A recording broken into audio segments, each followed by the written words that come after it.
Chicken gravy ready பண்ணுறதுக்கு தேவையான பொருள்: இஞ்சி 1 ஸ்பூன், பூண்டு 1 ஸ்பூன், காஷ்மீர் மிளகாத்தூள் 1 ஸ்பூன், மஞ்சள் 1/4 ஸ்பூன், தயிர் 1 கப்பு, சால்ட்டு தேவையான அளவு. நல்லா பெதறி விட்டு ஃப்ரிட்ஜில் 1/2 மணி நேரம் வச்சிடணும்.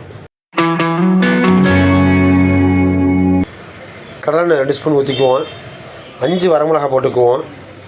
4 பட்டை, 2 கிராம்பு, 1 ஏலக்காய், சிறிதளவு காசிப்பத்திரி போட்டு நல்லா தாளிச்சிக்குவோம். 3 காஷ்மீர் மிளகாய் போட்டுக்குவோம். நல்லா ஒரு இளமணப்பாக வறுத்துக்குவோம். 6 சின்ன வெங்காயம் போட்டுக்குவோம். 5 பூண்டு பல் போட்டுக்குவோம். சிறிதளவு கருவேப்பிலை போட்டுக்குவோம். இஞ்சி சிறிதளவு துண்டு ஒன்று போட்டுக்குவோம். போட்டு நல்லா வதக்குவோம். மல்லி 1 ஸ்பூன், மிளகு 1/4 ஸ்பூன், ஜீரகம் 1/4 ஸ்பூன், அரிசி 1 ஸ்பூன் போட்டு நல்லா வதக்கிக்குவோம். நல்லா வதக்கி இளம் வறுப்பாக நல்லா வதக்கிக்குவோம். பூண்டு ஃபுல்லாக நல்லா வதங்கணும். வாங்கினா நல்லா மணம் வரும். இதை எடுத்து தனியாக வச்சுக்குவோம். மிக்ஸி ஜார் எடுத்துக்குவோம்.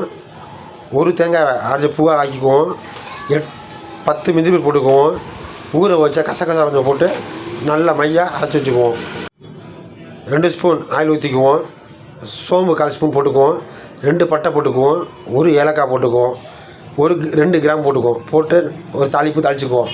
சின்ன வெங்காயம் கட் பண்ணி வச்ச 8 வெங்காயம் பீஸை நைஸாக கட் பண்ணி போட்டுக்குவோம். பச்சை மிளகாய் 3 போட்டுக்குவோம். போட்டு கண்ணாடி பதத்துக்கு நல்லா வதக்கிக்குவோம். சிறிதளவு உப்பு போட்டுக்குவோம். இஞ்சி ஒரு பேஸ்ட் போட்டுக்குவோம். பூண்டு 1 ஸ்பூன் போட்டுக்குவோம். பூண்டு விட்டு நல்லா கிளறிக்குவோம். கட் பண்ணி வச்சுருந்த 5 தக்காளியை கட் பண்ணி நல்லா இளம் வறுப்பாக நல்லா வதக்கிக்குவோம். 1/4 ஸ்பூன் மஞ்சள்தூள் போட்டுக்குவோம். 1/2 ஸ்பூன் சோப்பு போட்டுக்குவோம். போட்டு விட்டு நல்லா வதக்கிக்குவோம். வெங்காயம் தக்காளி நல்லா வதங்கிடுச்சு. இந்த நேரத்தில் மசாலா கலந்து வச்சுருக்க சிக்கனை போட்டுவிட்டு இங்கிட்டு அங்கிட்டு ஒரு கிண்டிக்குவோம். தனியாக மசாலா அரைச்சி வச்ச பாருங்க, அந்த மசாலாவை இதோட கொட்டிக்குவோம். கொட்டி விட்டு 2 டீஸ்பூன் மல்லித்தூள் போட்டுக்கிட்டோம். சிறிதளவு தண்ணி ஊற்றி ஒரு கிண்டிக்குவோம். மசாலா அரைச்சா அந்த மிக்ஸி ஜாரில் இருக்க அந்த பேஸ்ட்டை கூட தண்ணி ஊற்றி நல்லா கலக்கி ஊற்றிக்குவோம்.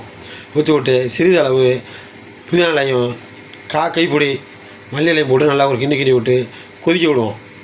நல்லா கொதி வந்த பிறகு அரைச்சி வச்சுருக்க தேங்காய் பாலை ஊற்றிக்குவோம். நமக்கு தேவையான தண்ணியை இந்த நேரத்தில் ஊற்றிக்குவோம். ஊற்றி விட்டு நல்லா கொதிக்க விடுவோம். நுரக்கட்டது பாருங்கள். இந்த நேரத்தில் ஒரு நல்லா கிண்டி விட்டுக்கணும். நல்லா கொதி வந்துருச்சு. உடுப்பி சிக்கன் குழம்பு ரெடி. சமைச்சு பாருங்கள், சாப்பிட்டு பாருங்கள். இறச்சி வச்சுட்டு லைட்டாக மல்லித்தலை போட்டு இறச்சி வச்சிட வேண்டியதான்.